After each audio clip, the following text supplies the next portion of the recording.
Hello everyone, welcome to the channel. आज की हमारी इस क्लास में हम यूपीपी से संबंधित सभी इंपॉर्टेंट करंट अफेयर्स को डिस्कस करेंगे। उत्तर प्रदेश पुलिस कांस्टेबल का जो री एग्ज़ाम हो रहा है अगस्त 2024 में, इसमें आगे आने वाली शिफ्ट के सभी कैंडिडेट इस वीडियो को ज़रूर से ज़रूर देख करके जाएँ, क्योंकि सभी इंपॉर्टेंट करंट अफेयर्स को यहाँ पर कवर किया गया है जहाँ से क्वेश्चंस बन रहे हैं। यहाँ पर हमारा पहला क्वेश्चन है, उत्तर प्रदेश में जीआई टैग उत्पादों की संख्या कितनी हो गई है। तो करेंटली यूपी में जीआई टैग उत्पादों की संख्या 69 हो गई है। जीआई टैग जो है वो 10 ईयर्स के लिए दिया जाता है। इसका जो एक्ट है वो 1999 में पास हुआ और 2003 में ये लागू हुआ था।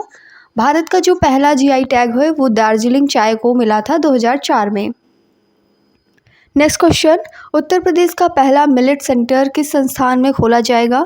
तो उत्तर प्रदेश का पहला मिलेट सेंटर खोला जाएगा चंद्रशेखर आज़ाद कृषि एवं प्रौद्योगिकी विश्वविद्यालय में, और ये सिचुएटेड है कानपुर में।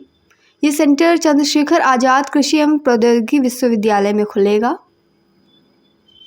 नेक्स्ट क्वेश्चन, उत्तर प्रदेश में खेलो उत्तर प्रदेश सेंटर कहाँ पर स्थापित किया जाएगा।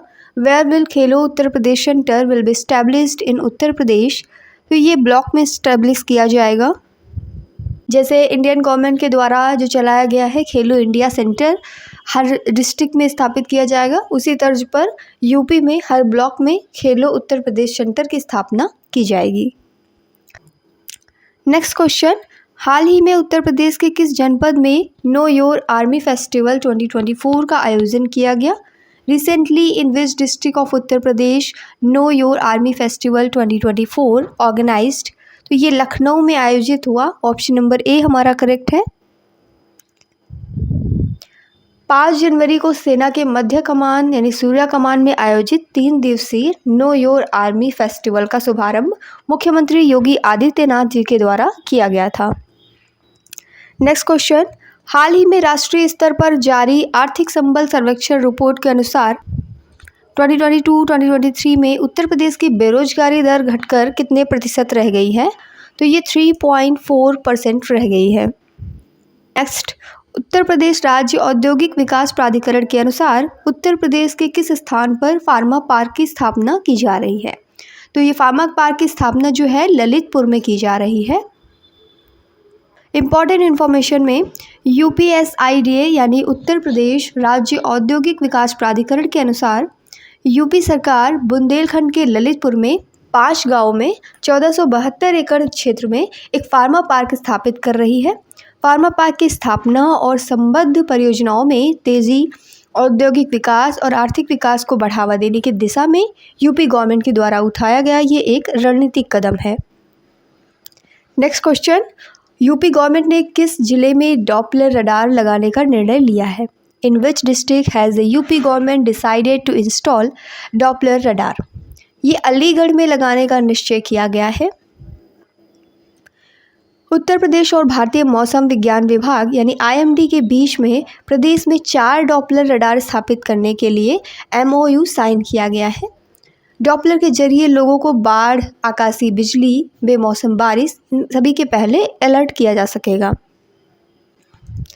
यूपी गवर्नमेंट के द्वारा किस देश का अर्ली वार्निंग सिस्टम स्कूलों में लागू किया जाएगा।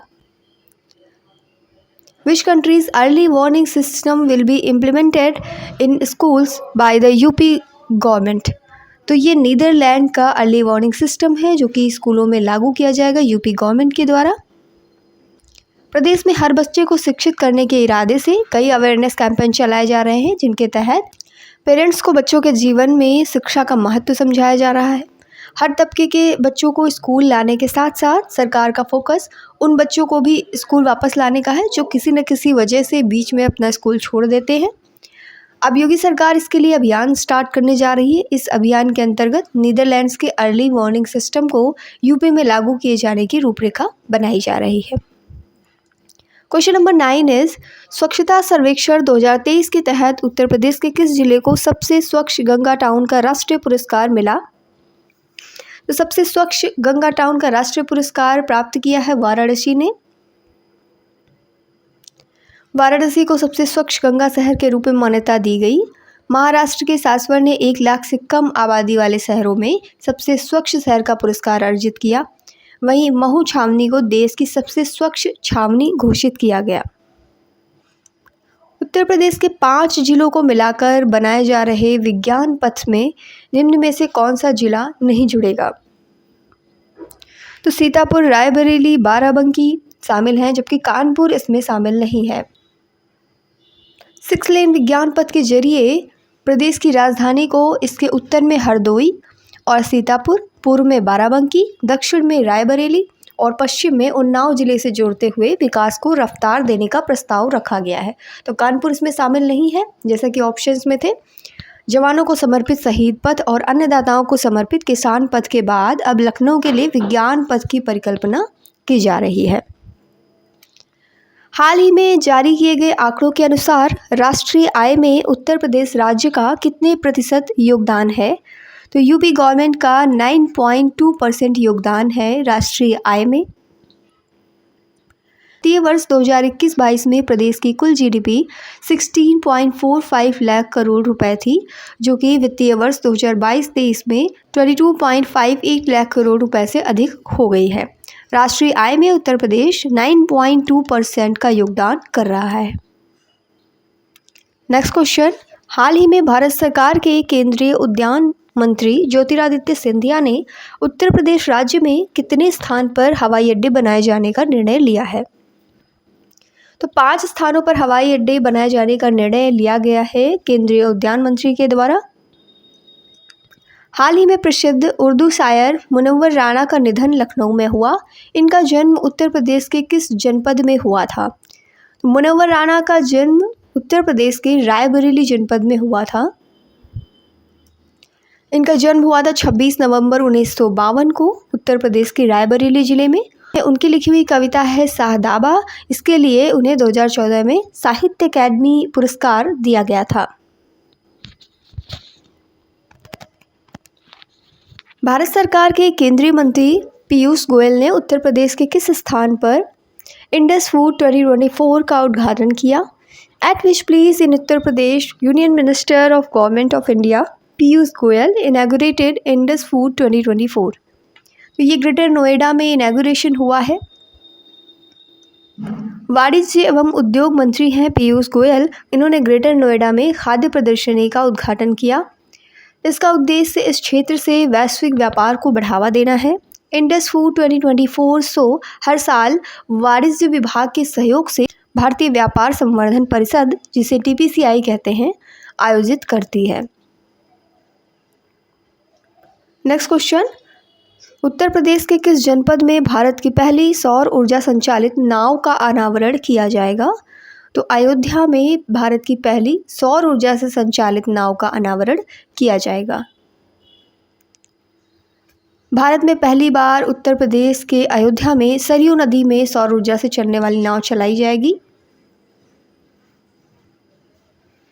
हम सभी जानते हैं कि अयोध्या सरयू नदी के किनारे बसा हुआ है, तो वहीं पर ये सौर ऊर्जा से चलने वाली नाव चलाई जाएगी।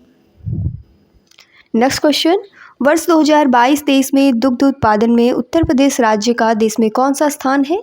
तो दुग्ध उत्पादन में यूपी देश में फर्स्ट प्लेस पे आता है। दुग्ध उत्पादन में यूपी की जो हिस्सेदारी है वो 15.72% है।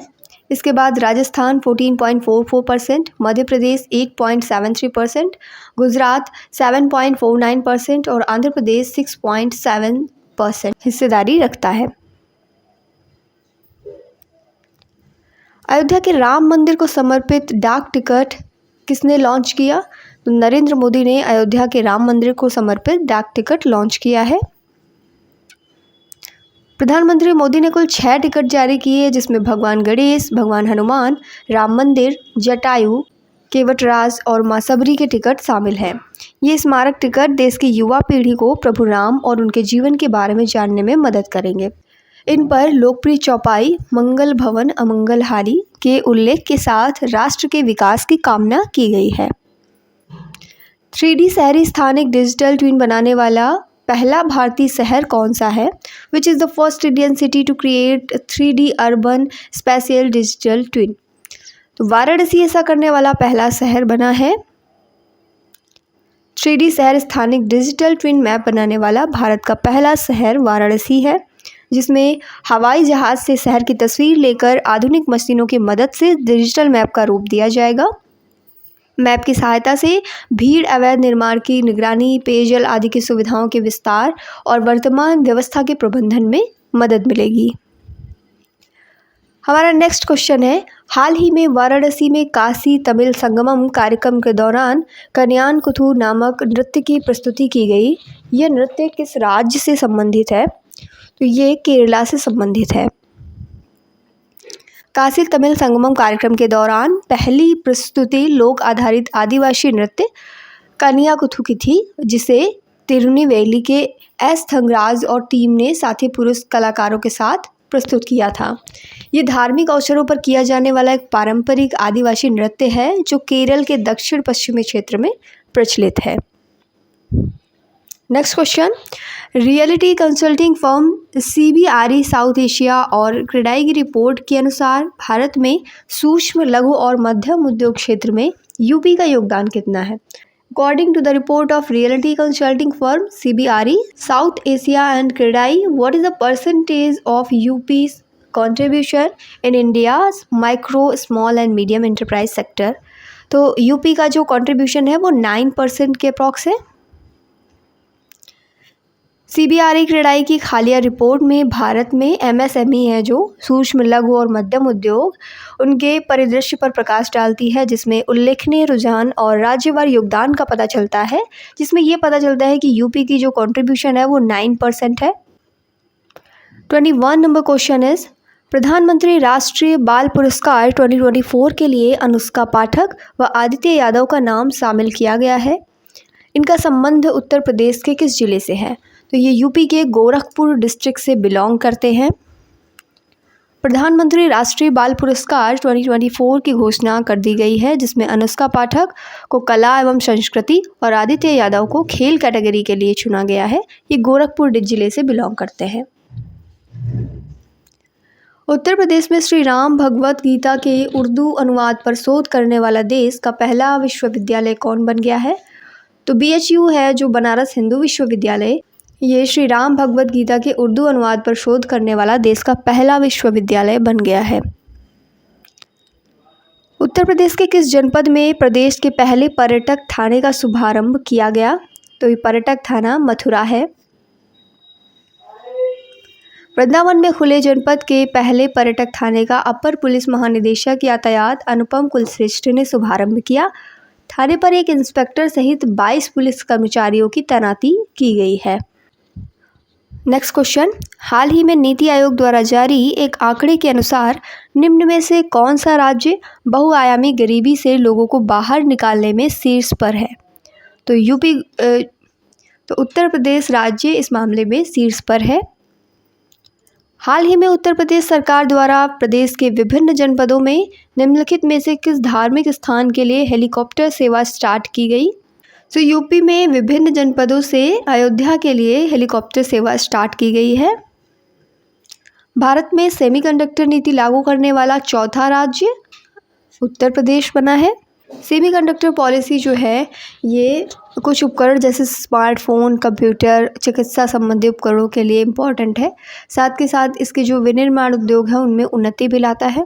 ये artificial intelligence, internet of things and quantum computing में भी इनोवेशन को बढ़ावा देता है। नेक्स्ट क्वेश्चन, हाल ही में इंडो इस्लामिक कल्चरल फाउंडेशन के द्वारा अयोध्या जनपद में मस्जिद निर्माण की घोषणा की है। इस मस्जिद का नाम क्या है? इस मस्जिद का नाम है मोहम्मद बिन अब्दुल्ला मस्जिद। इंडो इस्लामिक कल्चरल फाउंडेशन, जिसे IICF कहते हैं, इसने अयोध्या में एक भव्य मस्जिद का निर्माण शुरू करने की घोषणा की है। पैगंबर मोहम्मद के नाम पर मस्जिद का नाम मस्जिद मोहम्मद बिन अब्दुल्ला रखा गया, जिसका उद्देश्य धार्मिक मतभेदों से ऊपर उठकर लोगों के बीच एकता और सद्भावना को बढ़ावा देना है। यूपी में कितनी विभूतियों को पद्मश्री पुरस्कार 2024 से सम्मानित किया जाएगा? तो उत्तर प्रदेश की 12 विभूतियां हैं जिन्हें पद्मश्री से नवाजा जाएगा 2024 में। उत्तर प्रदेश के किस जिले में 42 दिवसीय महामंडल महोत्सव का शुभारंभ किया गया है? तो उत्तर प्रदेश के अयोध्या में 42 दिवसीय महामंडल महोत्सव का शुभारंभ कर दिया गया है।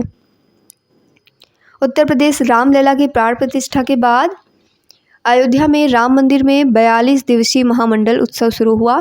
इस उत्सव में श्री राम जन्मभूमि परिसर में विभिन्न मंत्रों के उच्चारण के साथ 42 दिवसीय हवन शामिल था। Next question, in which district of Uttar Pradesh has the union minister Mansukh Mandaviya virtually inaugurated the super speciality block? केंद्रीय मंत्री मनसुख मंडाविया ने यूपी के किस जिले में सुपर स्पेशलिटी ब्लॉक का वर्चुअल उद्घाटन किया? तो इन्होंने ये उद्घाटन कानपुर में किया है। मनसुख मंडाविया ने यूपी के कानपुर में गणेश शंकर विद्यार्थी मेमोरियल मेडिकल कॉलेज में एक सुपर स्पेशलिटी ब्लॉक का वर्चुअल उद्घाटन किया। उन्होंने कानपुर में अखिल भारतीय वाणी एवं श्रवण संस्थान, जिसे AIISH कहते हैं, सैटेलाइट सेंटर की आधारशिला भी रखी है। हाल ही में उत्तर प्रदेश के किस जिले में प्रधानमंत्री नरेंद्र मोदी ने 19,100 करोड़ रुपए की विकास परियोजनाओं का उद्घाटन किया है? Recently, in which district of Uttar Pradesh has Prime Minister Narendra Modi inaugurated the development projects worth rupees 19,100 crore? Bulandshahr में इन परियोजनाओं का उद्घाटन किया गया है। हाल ही में किस राज्य सरकार ने आपदाओं की पूर्व चेतावनी के लिए राहत वाणी केंद्र लॉन्च किया है? Which state government has recently launched राहत वाणी केंद्र for early warning of disasters? तो यूपी गवर्नमेंट ने ये राहत वाणी केंद्र लॉन्च किया है। राज्य के मुख्य सचिव दुर्गा शंकर मिश्रा ने राज्य में बहुखतरे परिदृश्यों से निपटने के प्रयास के तहत एक आपदा पूर्व चेतावनी केंद्र, जिसे राहत वाणी केंद्र के नाम से जाना जाएगा, इसका उद्घाटन किया। नेक्स्ट क्वेश्चन, उत्तर प्रदेश के किस जनपद के ग्राम पंचायत को अंतर्राष्ट्रीय मानक संगठन ISO के द्वारा सम्मानित किया गया? बाराबंकी को सम्मानित किया गया है। बाराबंकी के ग्राम पंचायत को इंटरनेशनल स्टैंडर्ड्स ऑर्गेनाइजेशन के द्वारा सम्मानित किया गया है। यूपी का जो बाराबंकी जिला है, उसकी ग्राम पंचायत सिंधियावा को गुणवत्तापूर्ण सेवा प्रदान करने के लिए अंतर्राष्ट्रीय मानक संगठन, जिसे ISO कहते हैं, इसके द्वारा प्रमाण पत्र प्रदान करके सम्मानित किया गया है। नेक्स्ट क्वेश्चन, 75वें गणतंत्र दिवस परेड 2024 में उत्तर प्रदेश की झांकी को कौन सा पुरस्कार मिला? तो यूपी की झांकी को द्वितीय पुरस्कार मिला है। विकसित भारत समृद्ध विरासत की थीम पर सजाई गई यूपी की झांकी 75वें गणतंत्र दिवस पर द्वितीय पुरस्कार हासिल करती है। उत्तर प्रदेश के किस जनपद में प्रदेश का सबसे बड़ा दुग्ध प्लांट स्थापित किया जा रहा है? वाराणसी में यूपी का सबसे बड़ा दुग्ध प्लांट स्थापित किया जा रहा है। उत्तर प्रदेश के तीर्थ स्थलों के गोल्डन ट्रायंगल में कौन सा जनपद शामिल नहीं है? तो मथुरा इसमें शामिल नहीं है, प्रयागराज शामिल है, वाराणसी और अयोध्या भी शामिल है। तो उत्तर प्रदेश के तीर्थ स्थलों का गोल्डन ट्रायंगल है, जिसमें प्रयागराज, वाराणसी और अयोध्या शामिल हैं। मथुरा इसमें शामिल नहीं है। 22 जनवरी को राम मंदिर की प्राण प्रतिष्ठा होने के साथ ही उत्तर प्रदेश में तीर्थ स्थलों का गोल्डन ट्रायंगल बन गया है। ये ट्रायंगल वाराणसी, प्रयागराज और अयोध्या से मिलकर बना है। हाल ही में यूपी के मुख्यमंत्री योगी आदित्यनाथ ने केंद्रीय औषधि एवं सुगंध पौधा संस्थान द्वारा आयोजित किसान मेले का उद्घाटन किस जनपद में किया है? लखनऊ में इसका उद्घाटन किया गया है।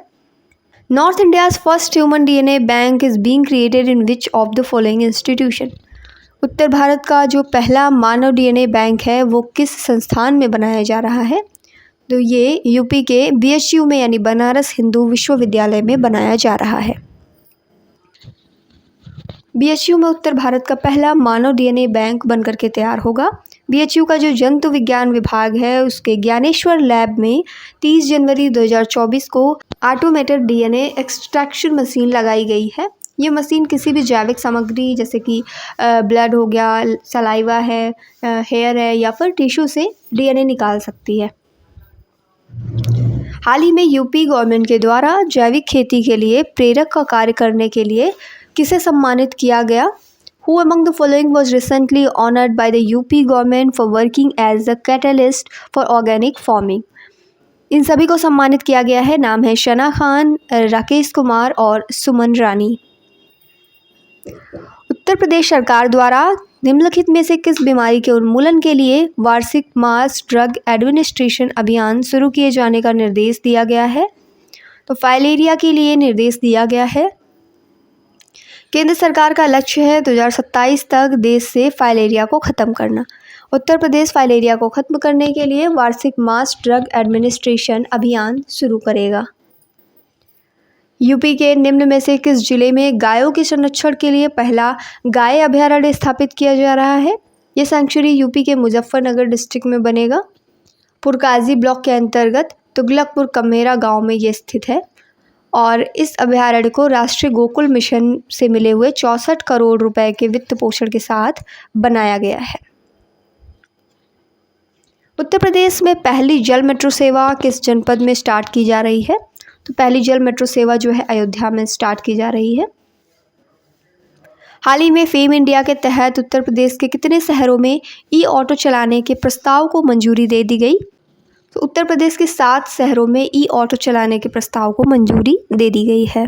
ईशा फाउंडेशन के द्वारा 242 फीट ऊंची आदि शिव की प्रतिमा किस राज्य में स्थापित की जाएगी? तो ये आदि शिव की प्रतिमा उत्तर प्रदेश में स्थापित की गई है। तमिलनाडु के कोयम्बटूर में ईशा योग परिसर में आदि शिव की 112 फीट ऊंची प्रतिमा ऑलरेडी स्थापित है। इससे लगभग 2 गुनी ऊंची आदि शिव की प्रतिमा गौतम बुद्ध नगर में नोएडा इंटरनेशनल एयरपोर्ट के नज़दीक स्थापित की जाएगी। हाल ही में यूपी के निम्न में से किस जनपद में मेगा क्षेत्रीय किसान मेले का आयोजन किया गया? तो ये आयोजन लखनऊ में किया गया है। प्रधानमंत्री नरेंद्र मोदी ने उत्तर प्रदेश के किस जनपद में श्री कल्की धाम मंदिर का शिलान्यास किया? तो ये शिलान्यास संभल में किया गया। प्रधानमंत्री नरेंद्र मोदी ने 19 फरवरी 2024 को उत्तर प्रदेश के संभल जिले में श्री कल्की धाम मंदिर का शिलान्यास किया और श्री कल्की धाम का निर्माण श्री कल्की धाम निर्माण ट्रस्ट के द्वारा किया जा रहा है, जिसके अध्यक्ष हैं आचार्य प्रमोद कृष्णम। देश की 27वीं राष्ट्रीय विधि विश्वविद्यालय की औपचारिक शुरुआत उत्तर प्रदेश के किस जनपद में की गई? Recently in which district of UP was the country's 27th national law university formally inaugurated? So Prayagraj में 27th नेशनल लॉ यूनिवर्सिटी का इनॉग्रेशन स्टार्ट हो गया है। जल जीवन मिशन और स्वच्छ भारत मिशन पर राष्ट्रीय सम्मेलन कहाँ आयोजित किया गया? तो ये लखनऊ में आयोजित किया गया है। बुंदेलखंड गौरव महोत्सव का आयोजन किस जनपद में किया गया? तो चित्रकूट में बुंदेलखंड गौरव महोत्सव का आयोजन किया गया है। ऑप्शन नंबर डी हमारा करेक्ट है। प्रधानमंत्री नरेंद्र मोदी द्वारा ग्राउंड ब्रेकिंग सेरेमनी 4.0 का उद्घाटन उत्तर प्रदेश के किस जनपद में किया गया? तो लखनऊ में ये उद्घाटन हुआ है। यूपी गवर्नमेंट ने राज्य में बालिकाओं हेतु मुख्यमंत्री कन्या सुमंगला योजना के अंतर्गत अनुदान 15,000 से बढ़ाकर कितने रुपए किए जाने की घोषणा की है? तो ये 15,000 से बढ़ करके 25,000 रुपये करने की घोषणा की गई है। सो इसी के साथ हमारी क्वेश्चन सीरीज़ यहीं पर एंड होती है। वीडियो अच्छी लगी तो वीडियो को लाइक करना ना भूलें। चैनल पर नए हैं तो सब्सक्राइब करें। आगे आने वाली सभी शिफ्ट्स के लिए ये क्लास बहुत ही इंपॉर्टेंट होने वाली है। जो भी कैंडिडेट्स यूपीपी री एग्ज़ाम के एस्पिरेंट्स हैं वो इस वीडियो को पूरा देख करके जाएं और आगे आने वाली सभी क्लास की नोटिफिकेशंस के लिए बेल आइकन को प्रेस करना ना भूलें, ताकि जितनी भी इंपॉर्टेंट वीडियोस हैं उनकी नोटिफिकेशन आप तक पहुंच सकें। Thank you.